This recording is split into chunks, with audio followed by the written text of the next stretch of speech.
Hey, welcome to part 2 of what you've been listening to and grooving to. Yes, I have been listening to a lot of music, but not only have I been doing that, but I've been doing a lot of other things.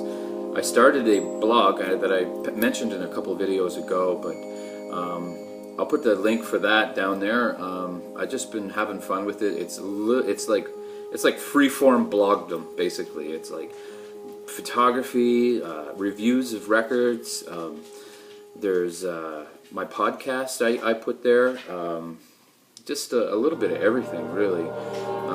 Drawings, and actually, speaking of drawings, I'd love to share with you a drawing that I did for a friend of mine, John Westhaver, who is in a group called The Band Whose Name Is a Symbol. I've shown their records before in previous videos. They're kind of like a heavy psych, sort of ambient, sort of kraut rock group. They're fantastic. I highly recommend them. I know Christoph 4127 Basket, Chris picked up one of their albums called Superficial Marks. They're fantastic. They're really, really good.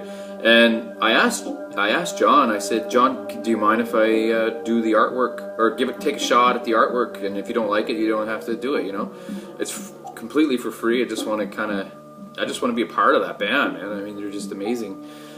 He said, sure. Well, he wasn't sure at first. He thought he had something organized, and then he said, it's a go. You go ahead. We want it in black and white. We're going to silk screen it. The album is called Pathfinder. And like I said before, the band is called The Band Whose Name Is a Symbol. And this is the drawing I did. I'd like to share it. Anyways.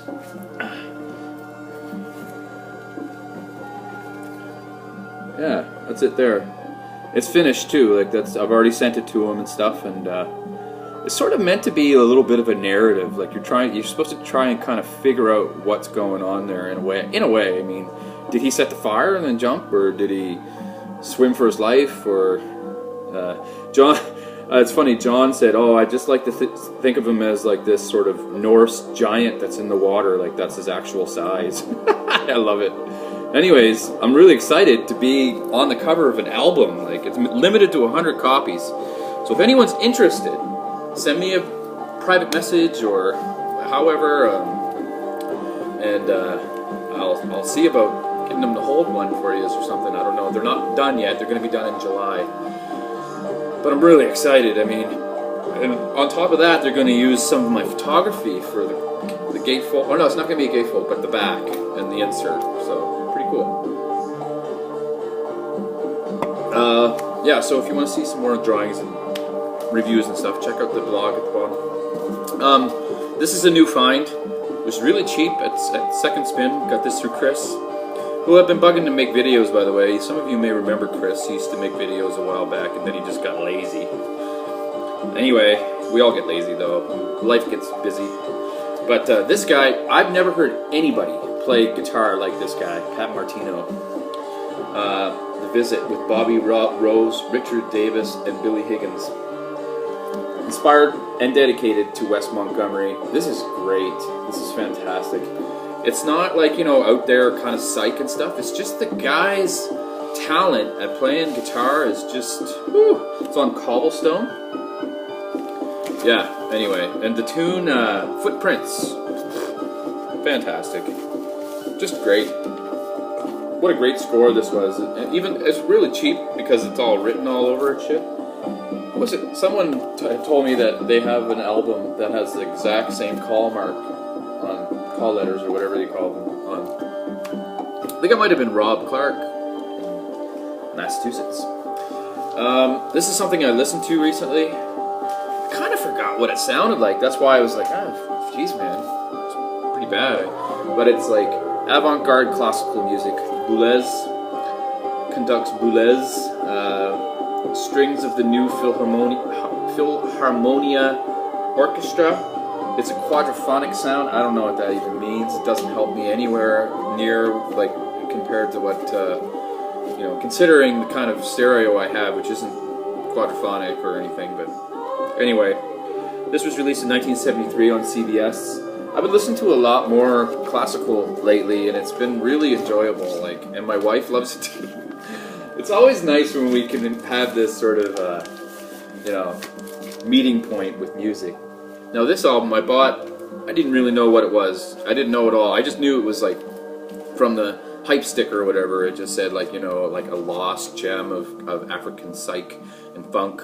But this, I've probably showed this before, but Carthala 72, which was the year I was born. Yeah. Diable de Feu. This is incredible. Like, this is incredible. I play it on my radio show. If you listen to the podcast, you can check it out. It's so good. It's on Electric Cowbell Records, based out of Brooklyn, New York.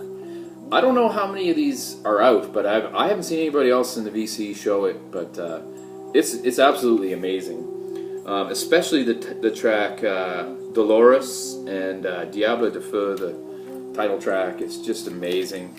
And there's I'm just going to read you quickly just the blurb on the back, because it's kind of a hype sticker too, you know. Being fans of the groove, we, like nearly every other DJ, producer, and collector out there, are constantly on the lookout for that holy grail, the undiscovered break.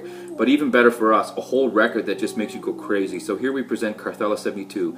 Dug out of a dusty crate in a forgotten record store in a small town, Carthala 72 crafted a series of recordings that have an honest, hard-edge engineering approach, using a minimalist approach of recording equipment in a makeshift studio, the most likely scenario. They created a super tough groove and a sonic musical feel that is straight up 1970s psychedelic Africa. Little is known about the band. Wyndham Ware founding members Vincent Tredaji, James Batondu, and Colin Mioshan laid down the tracks, for instance, and people who might know more about them seem unwilling to divulge. So it's kind of like the William Onyeabor kind of thing. No one wants to talk about the music they made. That's just awesome. Anyway, Carthala 72, great album. This is a new find, a very, very cool find. This was at my record store forever, and they just recently lowered the price, so I went for it. It's Pan American Cloud Room Glass Room. Amazing, amazing ambient, kind of sometimes kind of like sort of slow motion post rock too, you know. This is an incredible album, especially the title track. The Cloud Room actually is, oh my god, it's apparently it's is it Mark Nelson, Stephen Hess, one of those guys, or Robert Dunn were in Labradford, so it gives you an idea what to expect. Pan American with Cloud Room, Glass Room, a double LP on Cranky Records. Cranky, really beautiful, beautiful, beautiful music. And I picked this up too. This was really cheap. This was only like 16 bucks sealed. Actuel, Jimmy Lyons, Other Afternoons. Really, really smoking. Free jazz. But a lot of it's accessible though too. It's really, really, really fun. It originally released in France, but I'm not sure what year. There's no year I can't see anyways. No. But this is the personnel. Lester Bowie on trumpet, Jimmy Lyons on alto sax, Alan Silva on bass, and Andrew Cyril. Is it Cyril? Yeah, Cyril on drums. This is great, man. Reissue, very affordable. Check it out. Jimmy Lyons. And I wanted to show Charlie. No video is complete without a visit from Charlie, so... Hello, Dr. Deadwax. Hello, Dr. Deadwax. Hello, how are you? That's not how Charlie would sound if he spoke, actually. He wouldn't sound like an old witch. Oh, this is cool. As inspiration, the band whose name is The Symbol sent me a single off their forthcoming album when I did the drawing, Pathfinder Blues, Rough Mix. Great, man. Oh my god, I wish I could play. Maybe I will play that in a video soon. Picked up a few CDs, so if you're not interested in CDs, just turn it off and, you know, carry on. But I picked up a few CDs at it's like the local, it's like Goodwill in the States, but it's called Valley Village here in Canada. And usually it outright sucks, seriously. Like, there's usually nothing. I mean, nothing there. I'll go through and there's nothing. There's no CDs. It's all Barbra Streisand records, and no offense against Barbra Streisand if you like her, but I don't. And anyways, I found these guys. I really, really like Medeski, Martin, and Wood. This is Medeski Martin Wood's Last Chance to Dance Trance, perhaps, best of 1991, 1996. Basically, it's like jazz mixed with funk, mixed with some avant-garde even. Like, they're really great group. There's some more artwork. There's the CD. And it's basically, yeah, the best of, which is on Gramavision, which is a, I don't know, I don't think they've released too much crap. So, picked that up for, what, $1.99. And then they had another one there as well, so I picked up this one, which I used to have a long time ago. And I took the bus from Bangor, Maine to Seattle, Washington when I was fresh out of high school, just for an adventure, reading a lot of Kerouac and wanted to travel. And all my CDs, I had like probably about that many CDs that were stolen out of my bag at the Seattle bus depot. And this was one of them. Anyway, so this is Shack Man by Medeski Martin Wood. There's their logo, so if you ever see their logo, you'll know that's Medeski Martin Wood's logo. But as you can see, they're a trio, and they look exactly like that. It's funny. It's funny. They get teased all the time, but they look exactly like that. And there's the set list. CD. Great stuff for $1.99. Also, I know that Roger Coleman would be interested in this. I picked this up thinking of you, actually, because I like the Grateful Dead, and this isn't Grateful Dead, but it reminded me of the Grateful Dead because they play Grateful Dead songs. It's called Jazz is Dead. Great Sky River is the name of it. Anyways, they basically cover the Dead, and it is pretty good. They do a really good job, and it's very jazzy, more jazzy than anything. And I'll show this too, like, I don't think many people will know this, maybe people locally, because this is a local band, but this is a group called Hospital Grade, who are kind of like an indie, kind of heavy indie band here in St. John.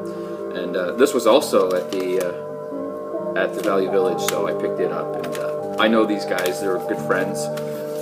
And so yeah, that's it. And thanks for watching. It's only a half hour mostly. If you watch both videos, it's not too bad. Broken up. Like I said, I'm going to try and make some more videos here soon. I always say that. But I really do try. Like, I really do have a lot. I have my fingers in a lot of different pots. I just made up a saying. Anyway, it's good to keep in contact with everybody. I hope everybody's doing well. I love you all. BC does not suck. There's a lot of great videos. Check them out. And I'll talk to you soon in the next video.